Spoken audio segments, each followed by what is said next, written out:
Well, Gary, could you give us your perception of what is a mystery school? Yeah, I think a mystery school is a collection of teachings and experiences that cohere to a certain point of view about the nature of the human being. And I'm attracted to the Dolphin Star Temple Mystery School in some part because it's anchored in the human experiences that come from Atlantis, that come from Egypt and Lemuria. And so it has a history, a rootedness to it. But it's also a tradition that's evolved for our times. So for me, the mystery school is a set of teachings that are there to help humanity evolve to another stage of consciousness. It's a beautiful answer. The Pleiadian light work was the first really energetic type training system I ever did. And it happened to start with Amora approximately 20 years ago. Mm. And what was it like to have Amora as a teacher? This is a very powerful, dynamic, fun, at times contradictory, amazing woman that opened my eyes to so many things that I'd been closed to, I'd been blocked off to. And it's like going into a foreign land with a tour guide. Yes, it's beautiful.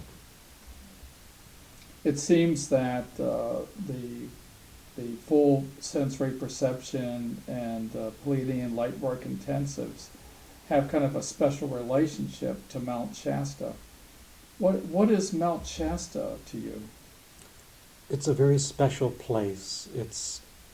A it's a vortex of energies. I think the veils between what is normally available are much thinner here, and it allows much easier which is much harder to get to in other, I would say, denser places. Yeah. And there's an incredible environmental beauty that's here that facilitates a unfoldment and opening and embracement that other places is not so available. Yeah, I think that work is a very special experience when you go up on the mountain and you're in the space of the city of light.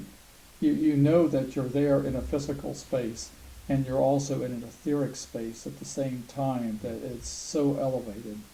Special place for us all. Yes. Well, Gary, could you tell me a little bit about your journey here and how you became connected with Pleiadian light work, Amora? Oh my. Well, I had been working with Peruvian shamans for many, many years doing really earth-centered work. And then one day I walked into a bookstore and I was guided to pick up the first Pleiadian workbook. And then it became a cornerstone of my life, working through the exercises, day after day after day. And then I knew I had to come to Mount Shasta, even though it was a completely unknown tradition to me. So came to Mount Shasta, met Amora, and I was there with my wife Ula, and on I think one of the very first days that we had met Amora, she had a group, and the group was doing work, healing energies around Mount Fuji. They were all working with the earth, using these techniques that I didn't know to do healing. And I think I've been repeating that work ever since, using the tools and the techniques, especially in a way that's related to the earth. Amora became to me a vehicle for opening myself and my capacities to what was the true me, I think. but she's also been a standard and a guide for how open and complete a human being could be. Do you have any humorous memories of Amorah? There are so many to sort through them, and what would be appropriate to speak on a video such as this. And Amora was delightful. She had a whole lot of fairy energy. So there's a sparkliness, there's a brightness, there's a mischievousness. She'd like to do little practical jokes. I would have to sort through all the little things to find something that jumps out. So another time. Yeah. So Gary, in your time and in your memory spent with Amora, what might be a little antidote or something that you think would be fun or amusing that you might want to share? It's funny when you ask the question. What came to my mind was something that I experienced in her class when we were doing the first Palladian Light Intensive. And we were just learning to work on cod channels. And we had a big class, I don't know, 18 people or something.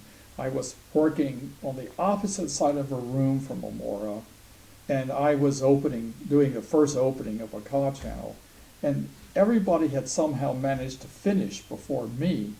And I was wondering, why am I here doing this when everybody else is done? And I had my back to Amora. And she looked over at me and said, "Well, Gary, are you sure you know which direction you're running the energy?" And I'm thinking, of course I know wait a second. I've got it backwards. I'm running energy the wrong way. You say, oh yeah, what does it mean to be in a training with a teacher who sees what you're doing?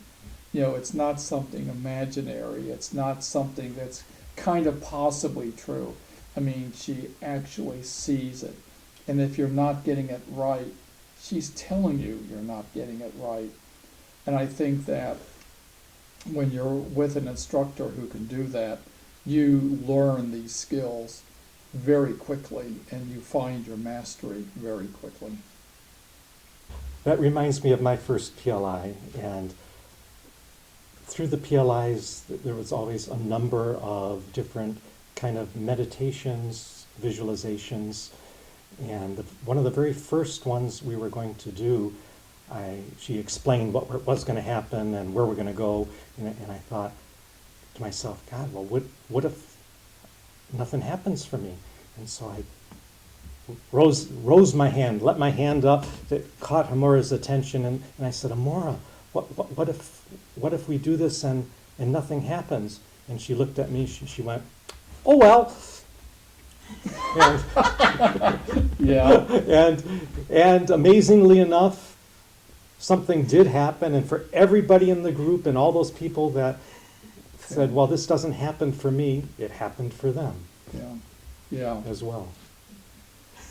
Yeah, I think it's probably the case that for all of us, there are some meditations that Amora guided us through that have meant something to us the entire rest of our life.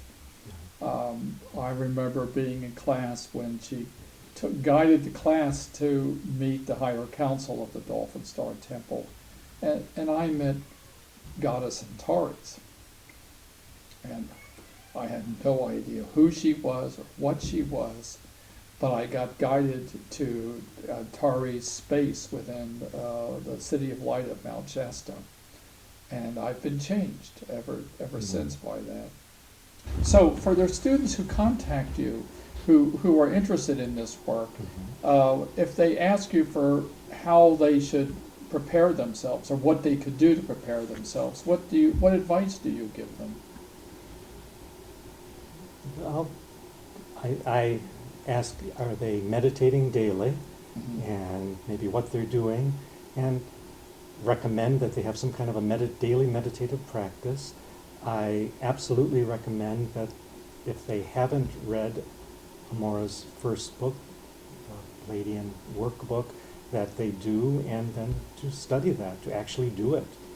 That's a book that's transformed a lot of lives, hasn't Yes, it has. it? Yes, certainly. And it's simple, it's clear, it's in some ways very easy and deep. That's the Palladian Workbook, Awakening Your The Divine Divine Ka. Thank you. How can you acquire it? Through the website.